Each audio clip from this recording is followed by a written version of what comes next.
Silent का सम्मान और करुणा की हृदय भाषा। हृदय से निकले सच्चे शब्दों के लिए न कोई भाषा होती है, न देश और न सीमाओं का बंधन।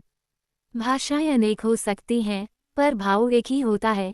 ये हर युग और हर देश में सत्य सिद्ध होने वाली बात है। ऐसे ही सत्य वचनों का साक्षी बना गत 8 मई को बैंकॉक में आयोजित अंतर्राष्ट्रीय परिवार दिवस का समारोह। इस कार्यक्रम के केंद्र में थे नागतिहली रमेश, कर्नाटक के कवि, बहुआयामी चिंतक, संगठक और कृषक। विभिन्न देशों से आए मानवाधिकार चिंतक, सामाजिक कार्यकर्ता और पर्यावरण प्रेमियों की उपस्थिति वाले इस समारोह में रमेश जी ने मुख्य वक्ता के रूप में अपने विचार रखे। पर्यावरण के महत्व, मानवाधिकारों की रक्षा की अनिवार्यता, स्त्री के प्रति समाज की दृष्टि तथा अनेक मानवीय विषयों पर उनके विचार उपस्थित जनों के हृदय को स्पर्श कर गए। उनके वक्तव्य का सार इस प्रकार है: मातृत्व आदिम चेतना है। केवल माँ की करुणा और धरती की करुणा ही मानव जाति को बचा सकती है।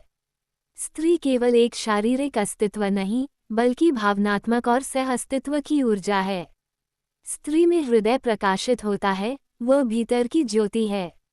जबकि पुरुष में प्रायः केवल बुद्धि का प्रकाश दिखाई देता है, और बुद्धि अनेक बार अंधेरे कक्षों से भरी होती है। वही अहंकार है, मैं का आग्रह।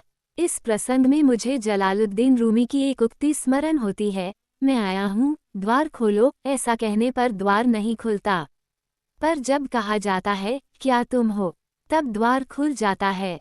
अर्थात पुरुषत्व कई बार मैं की प्रवृत्ति में सीमित हो जाता है। ऐसे समय मुझे अपनी ही एक कविता याद आती है: स्त्री चयन करने वाली है, वह सब कुछ नहीं हथियाती।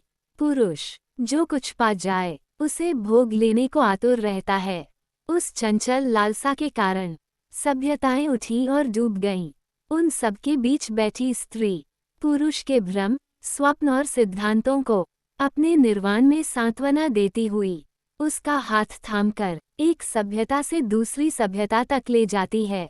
गौतम बुद्धा और जीसस क्राइस्ट भी एक अर्थ में मात्र हृदय वाले व्यक्तित्व थे।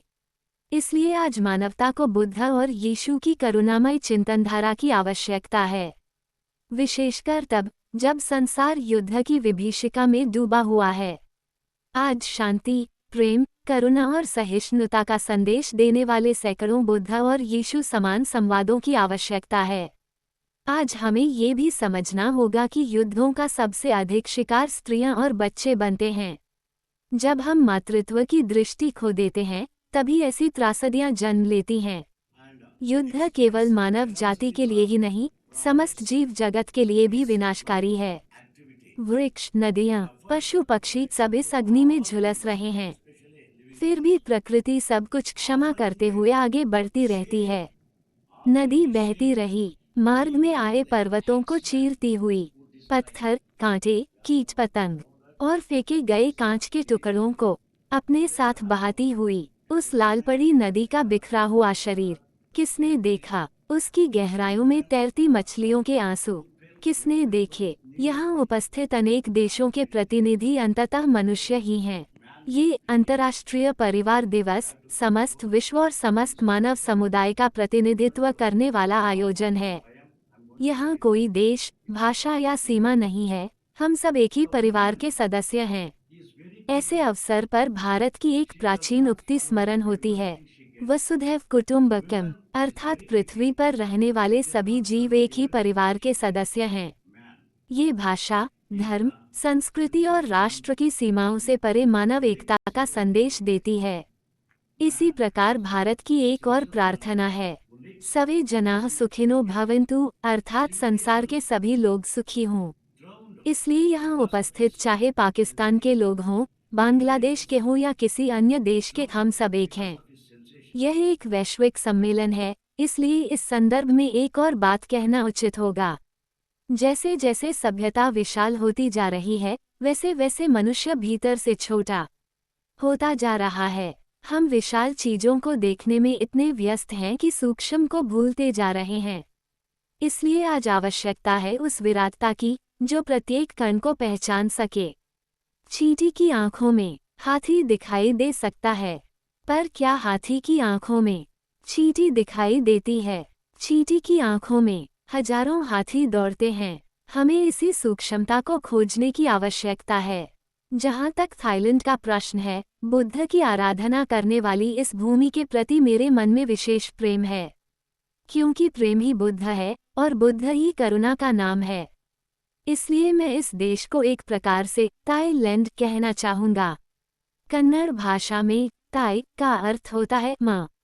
इस अर्थ में थाईलैंड बुद्ध की मातृमयी करुणा की भूमि है। यहाँ मुझे सम्मानित किया जाना मेरे लिए अत्यंत गर्व का विषय है।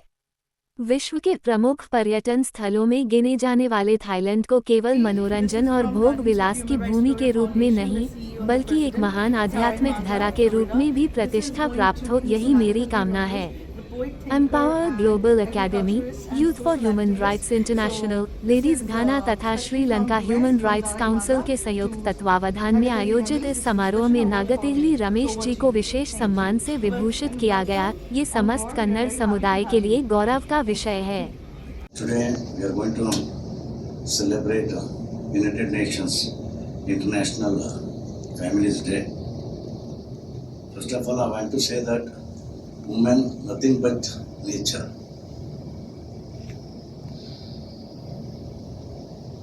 Love, care, compassion, affection, everything is there.